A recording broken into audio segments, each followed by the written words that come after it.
I took in the discarded daughter of my biggest corporate rival. My plan was ruthless.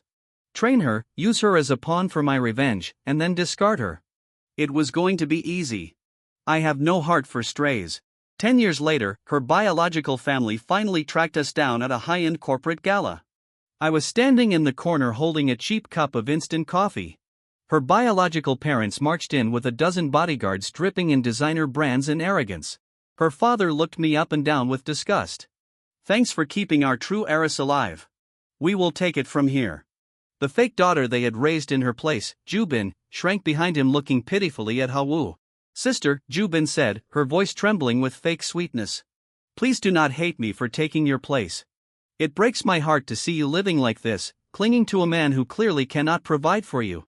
I know you have had a hard, poor life, taking the scraps while I had everything." Jubin reached into her glittering designer purse, pulled out a platinum credit card, and held it out like she was feeding a stray dog. "Please take this," Jubin pleaded. "Buy yourself a proper dress, start a little business. I just want you to be happy, sister. Let our parents take you home so you never have to worry about money again." I braced myself waiting for my pawn to leave. Instead, Hawu gave them a weird look, walked right past her billionaire family and linked her arm with mine. She snatched the coffee right out of my hand. "Boss, you put way too much sugar in this again," Hawu said in a mischievous deadpan tone. "Also, who are these guys? They are blocking our way to the buffet." Hawu tilted her head, her messy high ponytail shifting as she stared the platinum card in Jubin's trembling hand. "A platinum card with a $20,000 limit, that is cute, Jubin. Do you get cash back on that or just airline miles?" Jubin looked confused, her sweet act dropping slightly. "I what? Do not be ungrateful. It is enough to change your life." Hawu sighed heavily. "Yuna, pull up the acquisition file for the venue we are standing in." Yuna, my fiercely flawless operations chief, stepped out from the shadows. She did not miss a single beat. Pushing her silver-rimmed glasses up her nose, she handed Hawu an illuminated tablet. Hawu tapped the screen twice and held it up to the biological parents, ignoring Jubin completely. 3 hours ago, I finalized the purchase of the hotel hosting this gala, Hawu stated, her voice cold and strictly professional. "Which means you are currently standing in my lobby, and frankly, your daughter's whining is disrupting the ambience I paid $90 million for." Jubin's jaw dropped. The platinum card slipped from her fingers and clattered loudly onto the marble floor. Jubin's arrogant brother turned a deep shade of purple, choking on his own spit. Their billionaire father looked like he had been struck by lightning. Hawu smiled brightly, tightening her grip on my arm. "Now, if you will excuse us, my dad wants a crab puff, and if they get cold I will have to fire the catering staff. Have a lovely evening, guests." As we walked away, leaving them frozen in humiliation, I kept my face entirely expressionless. I'm a mastermind. I am a monster. But internally, I had to bite the inside of my cheek to stop myself from grinning. She was an absolute menace, a flawless corporate weapon. My evil plan was working perfectly. 10 years ago, I did not just stumble across my asset.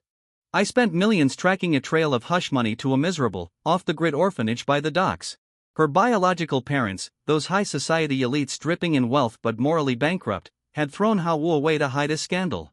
They had replaced her with Jubin, their delicate, doe-eyed fake heiress. I went to that orphanage to claim their discarded trash. I dragged this feral, glaring 8-year-old into my penthouse. My plan was to forge her into a weapon. I slammed a 500-page corporate law textbook on her desk. "Memorize the first chapter by tomorrow," I sneered, giving her my most dangerous glare, "or I throw you back to the streets." It was a display of brutal training, but that night I paced outside her door for hours sweating. What if she could not read? What if I had traumatized her? At 2 o'clock in the morning, my cold, villainous exterior completely cracked.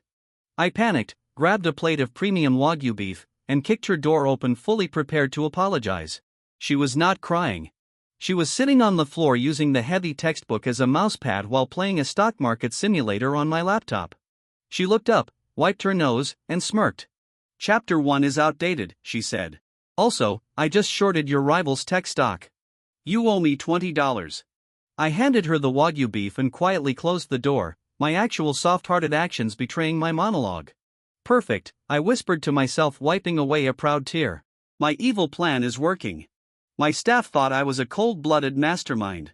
Yuna, my operations chief, who was intimidatingly flawless with her long, silky white hair and silver-rimmed glasses, treated everything with complete corporate seriousness. Min, my head of security, was a silent ex-mercenary with a terrifying facial scar. I had to keep my new soft-hearted reality a secret from them until the Paper Crown Fortress incident. One night, I was supposed to be preparing for a hostile takeover. Instead, I was in the library lying on the floor helping Hawu build a massive fortress out of proprietary financial reports. Suddenly, the heavy double doors swung open. Yona marched in with a stack of urgent contracts. Min followed close behind, scanning the room for threats. They stopped dead. The scene was disastrous for my reputation. I, the man with a perpetually tired, dangerous aura, was on all fours wearing a ridiculous paper crown. "Sir," Yona said, pushing her silver-rimmed glasses up her nose, "the board is waiting, and why is the asset wearing your executive watch as a bracelet?" I scrambled up, trying to hide a glue stick behind my back. I cleared my throat, returning to my deepest, most villainous voice. "I am auditing her ability to construct complex structures under pressure. It is a test of architectural spatial awareness." Hawu did not even look up from the fortress. "And the crown, is that a test, too, boss?" Yona stared at me for a long, silent moment. She knew exactly what was going on. Instead of lecturing me, she adjusted her glasses, looked at Min, and nodded toward the door. "Understood." Min locked the doors. "If anyone from the board approaches, tell them the chairman is busy auditing." Min, despite his terrifying appearance, happily participated in her childhood games. He grinned, leaning against the door. "Copy that. Should I bring in some extra building supplies, sir? I think this tower needs a stronger foundation." The years passed and my corporate weapon was forged. The truth of what we had built together did not fully hit me until she was 17. We were at a shareholder dinner and an arrogant older board member decided to make a scene, insulting me and calling Hawu a stray. I tightened my grip on my glass, ready to signal Min for physical trash removal. But before I could move, Hawu stepped in front of me. She was wearing a sharp blazer, her messy high ponytail shifting as she stared the man down. "Property value is an interesting topic, Director Lee," Hawu said, deadly calm under pressure, "especially since I was reviewing the shell companies holding your offshore assets this morning. Did your wife know you used the company's pension fund to buy a yacht?" The room went dead silent. Director Lee turned pale. "You have 30 seconds to apologize to my father, resign your board seat, and leave," she stated, using raw data and financial dominance rather than emotion to destroy her enemy. He ran out of the room. He was professionally destroyed. I had to bite the inside of my cheek to stop myself from weeping with pride. She was not just a pawn anymore. She was my daughter. The biological family's first desperate retaliation came in the form of public relations. They could not beat us in the boardroom, so they decided to use dirty politics and public relations traps, exactly the kind of tactics they relied on. They cornered Hawu and me outside our headquarters, bringing a swarm of reporters with them. Flashing cameras and shoved microphones completely blocked our path to the street. Right in the center of the chaos, playing the victim, was Jubin. She was weeping beautifully for the cameras, supported by her morally bankrupt biological parents. They were deliberately trying to frame me as a kidnapper who had isolated their true daughter and poisoned her mind against her real family. "We just want our sister back," Jubin cried out to a reporter, dabbing at her dry eyes. "That man kept her isolated. She does not even know we have been crying for her every day." The trap was flawlessly designed. If I signaled Min to physically clear the crowd, I would look exactly like the controlling monster they claimed I was. If Hawu yelled at them, she would be painted as an ungrateful, heartless daughter on national television. But there is a golden rule in our household: the victim always loses. Hawu did not get emotional. She bypassed emotion entirely, remaining deadly calm under pressure. She stepped forward, ignoring the microphones shoved in her face, and pulled a small flash drive from her pocket. "My biological family is devastated." "That is tragic," Hawu said, her voice carrying cleanly over the noise of the press. "I assume that is why my biological father's primary political backer transferred $40 million into an offshore account in the Cayman Islands last Tuesday." The camera flashes abruptly stopped. The reporters lowered their microphones, looking confused. The biological father, standing behind his fake weeping daughter, went entirely rigid. Or perhaps the tears are because this morning I anonymously submitted proof to the tax board that this very same political ally is running a shell corporation to evade corporate taxes, Hawu continued, holding up the flash drive for the cameras. She checked her watch, her expression turning strictly professional. The audit begins in exactly 4 minutes. If you reporters hurry, you can catch the federal agents raiding their political backers' offices live on air. POTA had just leaked the offshore accounts and tax fraud of their primary political backer on live television. It was a brilliant, calculated strike. The leak prompted an immediate federal raid on their ally, completely cutting off the biological family's political armor and humiliating them in front of the entire country. Yet, by targeting the backer instead of the biological father himself, she left his core wealth functional and kept him legally intact for the next phase of our war. The journalists did not hesitate for a single second. The mob instantly pivoted away from us, swarming the biological father and screaming questions about his corrupt political connections. Jubin's fake tears dried up instantly as she desperately screamed for their bodyguards to protect them from the cameras. Hob did not even watch them scramble. She turned to me, her mischievous smile returning, and linked her arm through mine. The public relations trap was a good play, boss, she whispered to me as we walked to our car. But they forgot one thing. You did not raise, you raised a corporate weapon.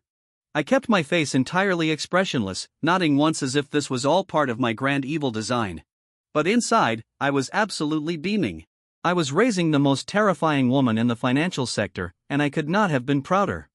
With their public image heavily damaged by the media ambush, desperation began to rot the biological family from the inside. Jubin, terrified of losing her collapsing fake heiress lifestyle, decided to take matters into her own hands. Backed into a corner, her greed pushed her to make a remarkably stupid mistake. She attempted a desperate backdoor infiltration of our company. Jubin did not have the skills to hack us herself, so she targeted someone she thought was weak. She cornered Mina, an internal operations employee who maintained a seemingly easily manipulated low-level demeanor. Mina looked like a quiet, harmless worker who would do anything for a quick payout. Jubin slid a thick envelope of cash across a cafe table, attempting to bribe Mina to plug a compromised flash drive directly into our servers. She promised a lifetime of wealth in exchange for stealing our proprietary data. Mina, playing the part perfectly, gave a nervous nod, took the drive, and hurried back to the secure floors of our headquarters. What the fake heiress did not know was that Mina used her unassuming demeanor specifically to act as Hawwoo's inside agent for digital traps. Mina was entirely loyal to our found family, and she acted mischievously when she let someone get close to her. The moment Mina entered my executive office, she dropped the nervous act completely. She tossed the flash drive onto Hawwoo's desk with a mischievous grin. She actually bought it, Mina laughed, leaning against the doorframe. She thinks I'm going to upload her little virus. Do I plug it into the sandbox server? Hawwoo smirked, her eyes gleaming with cold calculation. Mina had been acting on Hawwoo's orders the entire time. Plug it in, Hawwoo commanded.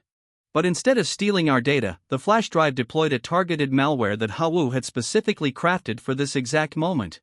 The virus traveled straight back through the flash drive's connection protocol, hunting down its original source. Later that evening, Jubin returned to the biological family's mansion, waiting eagerly to receive the stolen data that would save her status.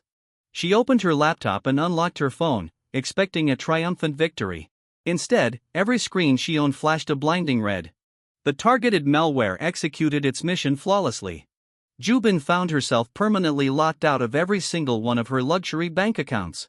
Her exclusive credit cards were frozen, her digital wallets were locked, and her private credentials were scrambled.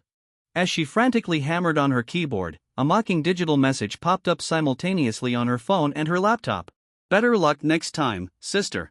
Try not to drop your credit cards. Jubin screamed, hurling her useless phone across her expensive bedroom. She was a manipulator who relied entirely on stolen wealth to maintain her facade. And in one swift move, my corporate weapon had severed her lifeline completely. The biological family was running out of options, and my absolute dominance over them was becoming undeniable. The biological father was a man who believed his wealth made him invincible. He was used to relying on dirty politics and brute financial force to get whatever he wanted. With his public image damaged from the media ambush, he decided to strike back using his remaining high society and political connections. He foolishly believed he could back me into a corner and force my hand. I was sitting in my executive office reviewing quarterly reports when the heavy oak door swung open.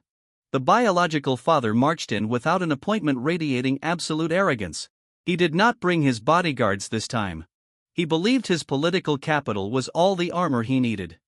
He planted both hands firmly on my polished mahogany desk, leaning forward to issue his grand ultimatum. I have frozen your supply chains, the biological father snarled, his face twisted into an ugly triumphant sneer. Every major distributor, every shipping lane, and every warehouse contract. His allies have locked you out completely. Your company will bleed millions by tomorrow morning. He stood up straight, adjusting his expensive silk tie, waiting for me to panic. I will only lift the blockade if Hawu is returned to us immediately, he demanded, his voice echoing in the quiet office. He thought he had outsmarted me. He thought he had found the one weakness in my armor. But there is a golden rule in this corporate war. I am always a mastermind. I'm never a bystander in my own story, and I anticipate every possible move my enemies might make. I leaned back in my heavy leather chair. I looked at his red, desperate face and I simply laughed. I did not just chuckle. I let out a deep, cold laugh that made the billionaire flinch. Yuna, I called out casually, not taking my eyes off the man in front of me. My operations chief stepped out from the adjacent boardroom, intimidatingly flawless in her immaculate white business suit. She brushed a strand of long, silky white hair over her shoulder and pushed her silver-rimmed glasses up her nose. She did not say a word at first. She simply walked over and handed the biological father a freshly printed, heavily stamped legal document. What is this? He demanded, snatching the thick stack of paper from her perfectly manicured hand. That is a deed of corporate acquisition, Yuna explained, her tone completely deadpan and hyper-competent. We acquired the controlling shares of those supply chains at midnight last night. Your freeze order was issued to companies that now belong to us. You essentially tried to blockade us using our own subsidiaries. I watched with immense satisfaction as the color completely drained from the biological father's face.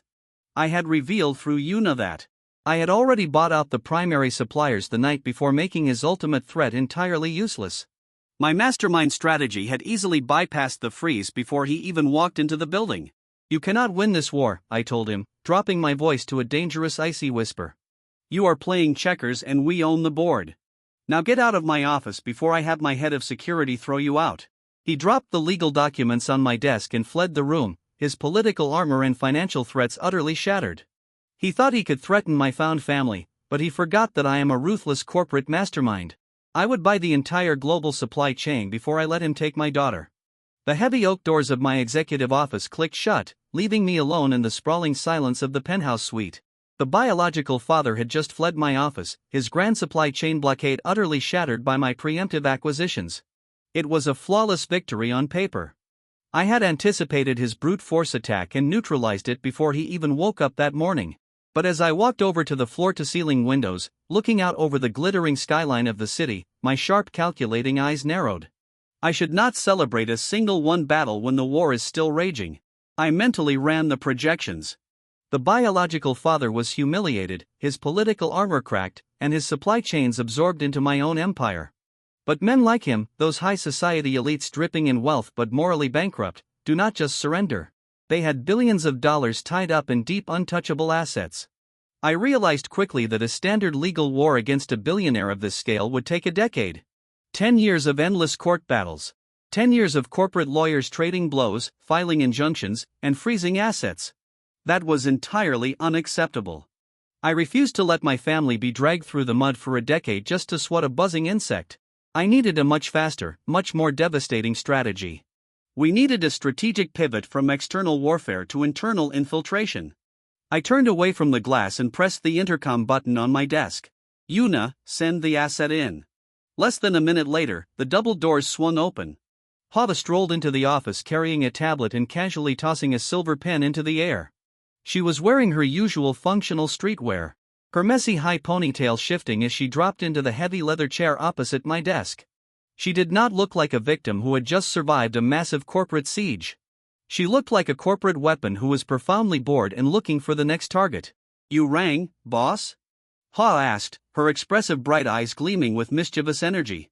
Are we shorting the remaining tech stocks, or are we buying the street their mansion is built on and evicting them? I sat down heavily in my executive chair, steepling my fingers. Neither. Bankrupting them from the outside leaves too much of a mess for the lawyers. They threw you away to protect their empire 10 years ago. I do not just want to break their empire, Hawu. I want you to legally own every single piece of it. But to do that cleanly without spending the next 10 years in federal court, we need an inside man. Hawu caught her pen in midair. She stopped moving entirely. I watched as the gears turned in her brilliant mind. We operate as a synchronized unit, a general and his top operative. I never have to spell things out for her. Slowly, a mischievous, dangerous smirk spread across her face. She saw right through my villainous exterior and understood the absolute ruthlessness of my strategy. Together, we devised a master plan. "You want me to go back?" Hawu said, her voice dropping to a deadly calm whisper. "You want me to pretend the pressure broke us?" "Exactly," I nodded, keeping my tone perfectly cold and calculating. "I will stay behind to manipulate the external stock market, applying just enough pressure to keep the biological father distracted. Meanwhile, you will live under their roof. You will sit at their dinner table, sleep in their guest room, and systematically destroy them from the inside. They think they are bringing home a helpless pawn they can mold into a puppet. Let us show them what a queen does to a chessboard." Hawu leaned forward, resting her chin on her hands, her eyes burning with excitement. "I love it. I will pack my bags immediately. We will need an audience to make it convincing." The very next morning, we put on the performance of a lifetime. We alerted the press, ensuring that every major news outlet had cameras pointed directly at the entrance of our headquarters. Hawu stood on the polished marble steps with two large luxury suitcases. She was not wearing her sharp blazers or streetwear. Instead, she had dressed in something plain, something that made her look small and defeated. As the cameras flashed, she would pretend the pressure broke us, fake a tearful public surrender, and move back into the biological family's mansion. She wiped away fake tears, hanging her head in perfectly simulated shame, pretending that the sheer pressure of the corporate war had finally broken her spirit. A fleet of black luxury cars pulled up to the curb. The biological family had arrived to claim their prize. The biological father stepped out of his limousine flanked by his arrogant son, Du-bin, and the perpetually manipulative fake heiress, Ju-bin. They looked entirely triumphant, puffing out their chests for the cameras. They honestly believed they had won. The biological father looked up at me where I stood at the top of the stairs. I made sure to look grim, my perpetually tired aura playing the part of a defeated man perfectly. He sneered, a disgusting look of victory on his face, as his bodyguards loaded Hawu's bags into the trunk. Ju-bin stepped forward, placing a comforting, entirely fake hand on Hawu's shoulder. "Welcome home, sister. The nightmare is over." Hawu sniffled, playing her part flawlessly, and let herself be guided into the back of the limousine. As the luxury convoy drove away, taking my daughter back into enemy territory, the reporters shouted questions at me. I ignored them all. I turned and walked back into my headquarters, adjusting the cuffs of my unbranded dark suit. I stayed behind to manipulate the external stock market from my penthouse. They thought they had finally defeated me. They thought they had reclaimed their lost daughter and secured their empire. They had absolutely no idea they had just opened their heavy iron gates and invited an apex predator directly into their home. The Trojan horse was securely inside the walls, and my ultimate evil victory was completely guaranteed. I could hardly contain my pride.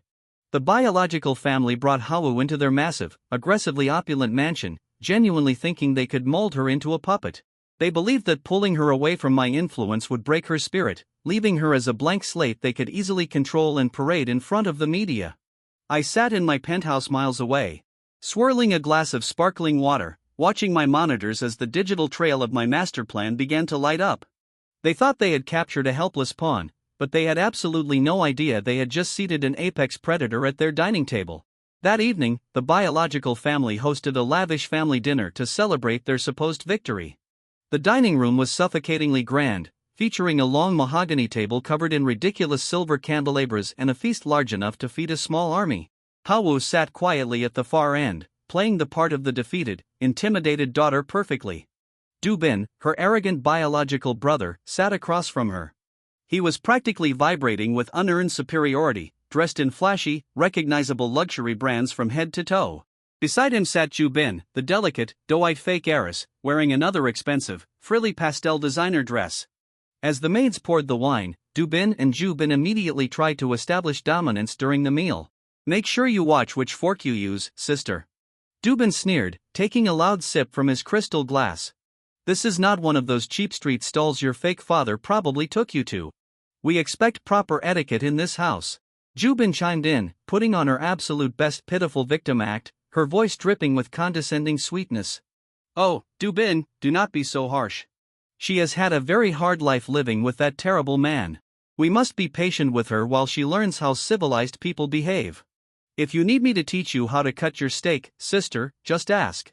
Ha Woo did not react to their pathetic attempts at bullying. She kept her face entirely blank, radiating a deadly calm under pressure. While politely eating their expensive food, Ha Woo secretly used her phone, resting on her lap, to begin legally transferring their internal shares to my shell companies. Her thumbs moved with blinding speed and clinical precision. She was bypassing their internal security protocols, exploiting the access she had quietly secured the moment she connected to their home network. Block by block, share by share, she was systematically bleeding the biological family's corporate inheritance dry. I could see the transfers hitting my offshore accounts in real time. Asterisk asterisk asterisk asterisk. My corporate weapon was hollowing them out from the inside, and they were too busy gloating to even notice. However, the execution of the Trojan horse gambit came with its first major risk. Du Bin, hot-headed and deeply insecure, suddenly stopped chewing. He narrowed his eyes, highly suspicious of her completely calm demeanor. She was not crying. She was not intimidated. She was just staring at the glowing screen under the table. "What are you looking at?" Du Bin demanded loudly, slamming his fork down on his porcelain plate. "Are you texting that thug you call a father? Give me the phone, now." The biological parents stopped eating and looked over. The tension in the dining room instantly spiked. If Du Bin saw the real-time stock transfers on her screen, our entire master plan would collapse right there at the dinner table.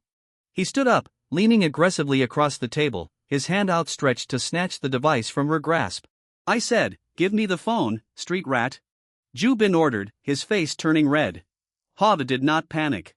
She did not flinch. With absolute brilliance, she seamlessly pivoted. In a fraction of a second, her thumb swiped across the screen, closing the stock transfer application and opening a completely different file. She casually lifted the phone and slid it across the smooth mahogany table right into Du Bin's waiting hand. "I was just reviewing some household expenses," Pada said, her tone perfectly innocent but laced with a sharp edge. "I wanted to understand the financial standard of my new family." Du Bin grabbed the phone and glared at the screen. He was expecting to find messages to me. Instead, Ha was showing him a fabricated, horrifyingly high credit card bill under Du Bin's name. Du Bin's eyes widened. He relied entirely on his family's wealth, and any threat to his money made him instantly furious. The fabricated bill displayed an absolute fortune spent on luxury handbags, secret international spa trips, and diamond jewelry, all dated within the last 48 hours. $250,000. Du Bin screamed, his voice cracking as he whipped his head toward Du Bin.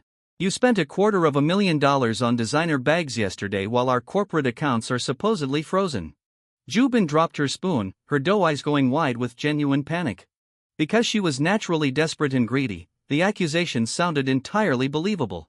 "What? No, I did not buy anything yesterday. Let me see that, you selfish little parasite." Du Bin roared, throwing the phone back onto the table. "Dad is fighting a corporate war to save our empire, and you are secretly draining the emergency funds to buy pastel dresses." The biological father slammed his fist on the table, turning his wrath entirely onto the fake heiress. "Du Bin, is this true? I told you to freeze your discretionary spending." "It is a lie, she fabricated it." Du Bin shrieked, pointing a trembling finger at Hob, her pitiful victim act completely shattering into desperate panic. But she was prone to making stupid mistakes when backed into a corner, and her shrill screaming only made her look more guilty. Pada had successfully deflected suspicion and planted the first massive seed of internal discord. As the biological family completely lost their minds, screaming at each other over the dining table, the internal structure of their household violently began to fracture. Pa quietly picked up her fork, cut a piece of her perfectly cooked steak, and took a polite bite. She did not even look at them. Under the cover of their screaming match, she pulled the phone back toward her, swiped back to the hidden application, and continued transferring another 50,000 shares to my portfolio. My evil plan was executing flawlessly. Paranoia is a disease that naturally infects the corrupt. The biological parents, those high society elites who dripped in wealth but remained morally bankrupt, were entirely consumed by it. Even though they had successfully brought Hawu back into their opulent mansion, they did not trust her. They did not trust anyone. Their empire was under siege, their internal funds were mysteriously shrinking, and the screaming match from the previous night's dinner had left the entire household heavily on edge. To secure their domain, the biological parents made a completely predictable move. Still severely paranoid, they secretly hired a highly expensive private investigator to monitor the mansion's entire digital network. They wanted to see every text message, every email, and every hidden transaction occurring under their roof. They thought they were being exceptionally stealthy, setting a sophisticated digital trap for my daughter to fall into. But they forgot that I had raised a flawless corporate weapon. Howell was sitting cross-legged on the plush bed of her guest room, casually sipping a cup of tea, when she noticed a microscopic lag in her secure connection. She detected the private investigator's network sniffer immediately. Because she had been trained by me and assisted by Mina for years, it took her less than 40 seconds to trace the monitoring software back to a surveillance van parked 3 blocks away from the estate. Most people would have panicked and stopped all their illicit activities, but Howell remained deadly calm under pressure. Instead of hiding her tracks or disabling her connection, she saw the private investigator not as a threat, but as a highly convenient delivery system for her psychological warfare. While I sat in my penthouse miles away, manipulating the external stock market and watching her keystrokes through our encrypted backdoor, Howell began to type. She deliberately fed the private investigator heavily doctored financial logs. She did not just create a few fake receipts, she painted a digital masterpiece of absolute corporate betrayal. She fabricated a massive trail of secure data that made it look exactly like Dubin was trying to liquidate the family's remaining physical assets to flee the country. She forged electronic signatures transferring millions from the biological father's emergency reserves directly into offshore accounts under Dubin's name. To sell the narrative completely, she even generated fake confirmation emails for a one-way private jet charter to a non-extradition country scheduled for that very midnight. She bundled this glowing radioactive package of fake data and let the private investigator capture it perfectly on his surveillance software. The fallout was instantaneous and utterly catastrophic. Less than an hour later, the heavy wooden doors of Dubin's private suite were violently kicked open. The biological father stormed in, his face a terrifying shade of purple with absolute rage. He was followed closely by his wife, who was hyperventilating with panic. Dubin, the arrogant heir, was lounging on his expensive leather sofa scrolling aimlessly through his phone. He looked up, deeply insecure and completely confused by the sudden intrusion. "Dad, what is going on?" Dubin asked, dropping his phone onto the cushions. "You absolute traitor," the biological father roared, hurling a thick stack of printed financial laws directly at his son's chest. The papers scattered across the floor like dead leaves. "I am fighting a massive corporate war to save your inheritance, and you are secretly liquidating my emergency funds to flee the country." Dubin looked down at the papers. His eyes widened in absolute horror as he saw his own name attached to massive wire transfers and a private jet itinerary. He always panicked when confronted with actual data. "What? No, I did not do this," Dubin screamed, his hot-headed nature instantly flaring up. "I do not even know how to transfer money out of the Cayman accounts. You know I do not know how to do that." The private investigator caught the transfers coming directly from your personal network address. The father shouted back, stepping closer and jabbing a furious finger at his son. "You cowardly little parasite. You were going to leave us to go bankrupt while you hid on a tropical beach." The family's internal structure violently collapsed, exactly as Howell had designed. The parents had completely turned on Dubin, stripping away the only thing he cared about, his unearned wealth and superiority. But Dubin, desperate and furious, needed a target. His mind immediately flashed back to the fabricated credit card bill from the dinner table the night before. He furiously blamed Jubin. "It is her!" Jubin shrieked, his voice echoing down the massive hallways. "It is Jubin. She is the one who stole the emergency funds yesterday for her designer bags. She set this entire thing up to frame me because I caught her stealing." Jubin, who had been lingering in the hallway to watch the drama, gasped. She started weeping her fake pitiful tears, desperately denying everything as she ran into the room. Because she was actually greedy and prone to making stupid mistakes, her denial sounded completely hollow. Within seconds, the three of them were screaming at the top of their lungs, tearing each other apart with vicious greedy accusations. Down the hall, Howell casually stepped out of her guest room. She leaned against the marble doorframe, watching the biological family utterly destroy themselves. She smiled her bright mischievous smile, totally unbothered by the chaos she had masterfully orchestrated. Back in my penthouse, I leaned back in my leather chair and took a sip of my instant coffee. The biological family's trust was dismantled, their internal communication was shattered, and their assets were completely compromised. The Trojan horse had successfully burned their empire from the inside out. My found family had won the psychological war, and now it was time to execute the final checkmate. The biological father was a drowning man who was utterly convinced he was standing on dry land. Despite his family tearing itself apart over the fabricated financial logs, and despite his massive corporate empire bleeding capital from Hawu's hidden transfers, his monumental arrogance blinded him to the truth. He believed his internal problems were simply the result of his incompetent son and his greedy fake daughter. He still thought he held the ultimate trump card in our corporate war. To end the conflict once and for all, the biological father called a massive public shareholder meeting.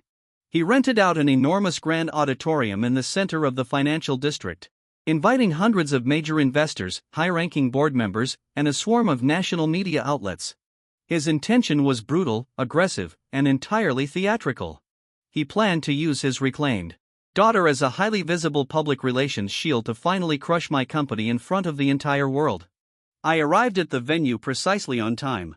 I did not sneak in through the back doors or hide from the cameras. I walked right through the main entrance, wearing an impeccably tailored unbranded dark suit projecting my perpetually tired, highly dangerous aura. Flanking me were my two most loyal operatives. Yuna walked to my left, intimidatingly flawless in a crimson business suit carrying a single slim leather briefcase.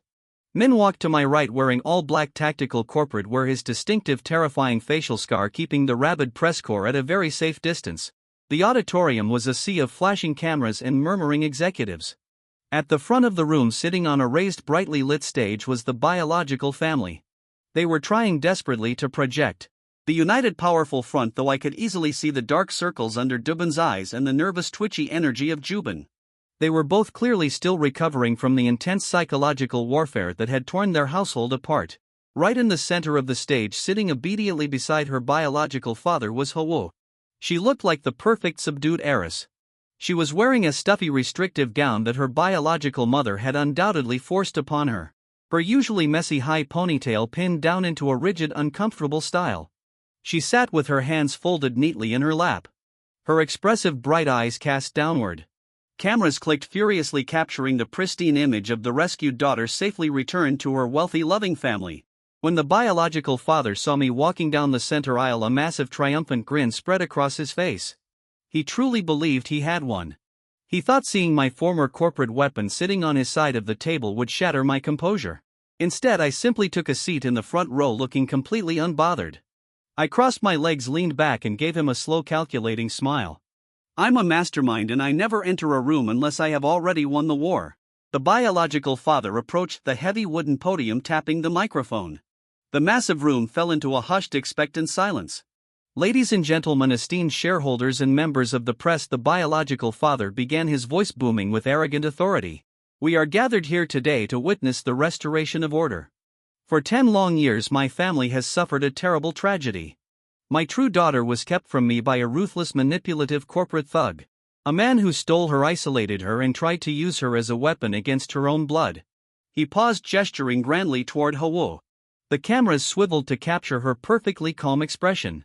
But today, love and loyalty have prevailed, the biological father continued, placing a heavy, possessive hand on Hawu's shoulder.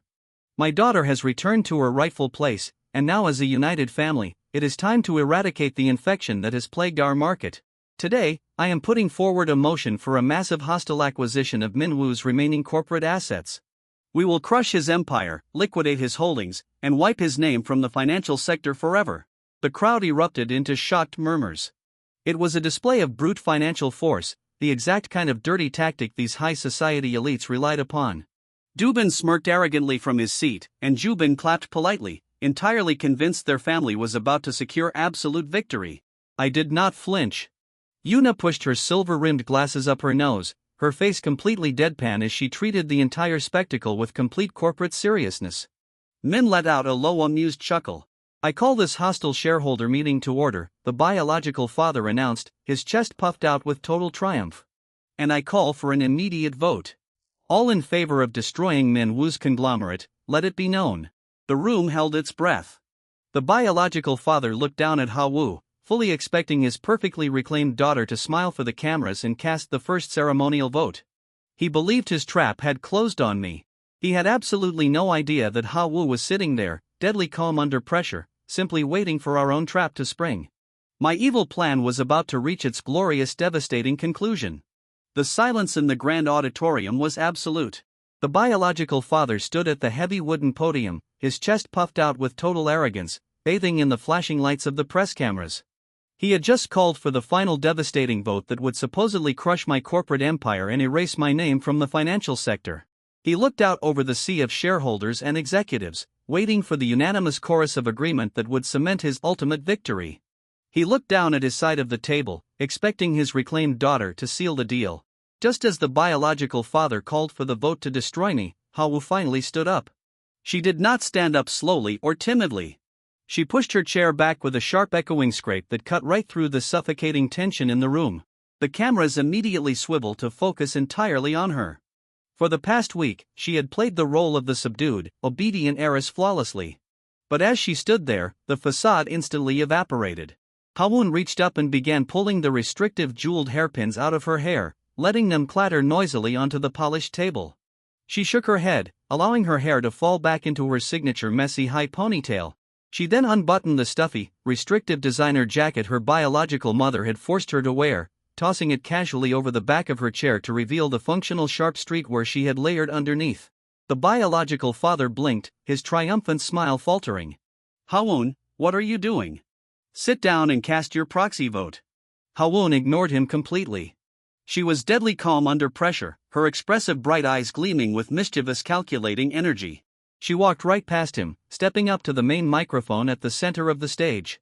She did not look at her biological family. Instead, she looked directly across the massive room, her eyes locking onto mine where I sat perfectly relaxed in the front row. I gave her a single, almost imperceptible nod. The general was giving his top operative the green light to drop the bomb. Ha-won pulled her sleek smartphone from her pocket and plugged a small cable into the podium's main projection system. The massive digital display behind the biological family, which had been showing their corporate logo, abruptly flickered and changed. It was instantly replaced by a massive, highly detailed pie chart of the biological family's internal corporate holdings. I have a slight correction for the board, Ha-won announced, her voice echoing through the massive auditorium with crystal clear authority. Before we vote on any hostile acquisitions, we need to address a rather glaring administrative error regarding the ownership of this company. The biological father stepped toward her, his face flushing red. Ha-won, turn that screen off immediately. Security, remove her from the microphone. But no one moved. My head of security men simply stood up from his seat in the front row, crossing his massive arms over his chest. His terrifying facial scar and sheer physical presence were more than enough to ensure that the building's rent-a-cop stayed firmly planted against the back walls. For the past week, I have been living in the family mansion, Ha-won continued, perfectly projecting her voice. My biological family believed they had successfully reclaimed me. They thought I was a helpless pawn, but while Jubin was throwing tantrums over his allowance and while Jubin was weeping about her frozen credit cards, I was quietly doing some administrative restructuring at the dinner table. She tapped her phone screen. The massive chart on the display shifted, showing thousands of microtransactions, wire transfers, and internal stock reallocations. I was legally transferring their internal inheritance and private shares to a series of blind shell companies, Ha-won revealed, staring out at the shocked faces of the shareholders. Shell companies that I fully own and operate. The biological father stopped dead in his tracks, his jaw dropping in absolute horror as he looked back at the screen. Jubin sitting at the table turned a sickly shade of white. He panicked completely when confronted with actual intellect and raw data. You see, my biological father called this meeting to crush Minwoo's company, Ha-won stated, her tone turning cold and dripping with absolute financial dominance. But he cannot do that. Because as of 8:00 a.m. this morning, those shell companies absorbed the final remaining block of internal family assets. She tapped the screen one final time. The pie chart slots consolidated into one massive block. The number 51.4% flashed in bold, undeniable red text next to Ha-won's name. I am now the majority shareholder of this entire corporate empire, Ha-won revealed, delivering the ultimate checkmate. The room erupted into absolute pandemonium. The press corps surged forward, cameras flashing like strobe lights. The shareholders began shouting over each other, realizing that the billionaire standing on stage no longer possessed any actual power. The biological father looked like he was going to have a heart attack. No, that is impossible. You cannot do this. I am the chairman. I am your father. Hawu turned to him, her expression entirely devoid of emotion. You threw me away to hide a scandal 10 years ago. You are not my father. You are a liability. And as the majority shareholder, my first official act is a restructuring of the executive board. You are officially fired. The biological mother, who had been completely silent and hyperventilating in the background, finally cracked. She lunged forward, her pristine high society mask shattered. You ungrateful little wretch, the mother shrieked, her voice cracking with desperation. We gave you life. You belong to us. Hawu did not even blink. She tilted her head, staring at the woman with absolute ice in her veins. You gave me DNA, Minwoo gave me an empire. Jubin jumped up from the table, bursting into her classic pitiful tears. She tried to play the victim one last time to maintain her stolen status. Sister, please, we are your family. Do not leave us with nothing. We love you. But the golden rule of our household is that the victim always loses. Hawu countered with cold, undeniable facts. You love my credit limit, Jubin. Hawu deadpanned, shutting down the emotional manipulation instantly. You have exactly 48 hours to vacate the mansion before I bulldoze it to build a new data center. I suggest you start packing. The biological family was left with absolutely nothing. Their wealth, their empire, and their high society status were entirely vaporized by the very daughter they had discarded. They were screaming, crying, and turning on each other right there on the stage, a pathetic display of moral bankruptcy. Hawu did not stay to watch them drown. She unplugged her phone, turned her back on her biological family, and simply walked off the stage. She discarded them without a second thought. As she walked down the steps, the crowd parted for her like she was royalty. She walked directly up to me, stopping in front of my seat. The mischievous, playful spark returned to her bright eyes. The hostile takeover is complete, boss. Hawu smiled. Can we go home now? I think Min promised to let me win at Mario Kart tonight. Oh, and boss, do you think we can use their bankruptcy filings to build a new paper crown? My old one is getting a little worn out. I stood up, buttoning my unbranded dark suit. I maintained my cold, villainous exterior for the cameras, projecting the terrifying aura of a mastermind who had just flawlessly executed a 10-year revenge plot. Excellent work, operative, I said, my voice deep and intimidating. My evil plan has concluded perfectly. We will requisition the necessary construction materials tonight. But as Yuna handed me my briefcase, treating our total corporate dominance with complete deadpan seriousness, and Min fell into step behind us to shield us from the press, I felt a massive lump form in my throat. I was not a calculating monster. I was just a giant softy, secretly, fiercely protective, and deeply, overwhelmingly proud of my daughter. We walked out of the auditorium together, leaving the biological family in the ashes of their ruined empire. As we approached the executive elevator, Mina was waiting for us, twirling a completely unnecessary but highly intimidating hacker's flash drive with a mischievous smirk. Our entire found family was finally reunited. We returned to our penthouse, proving once and for all that true family is built entirely on loyalty, not blood.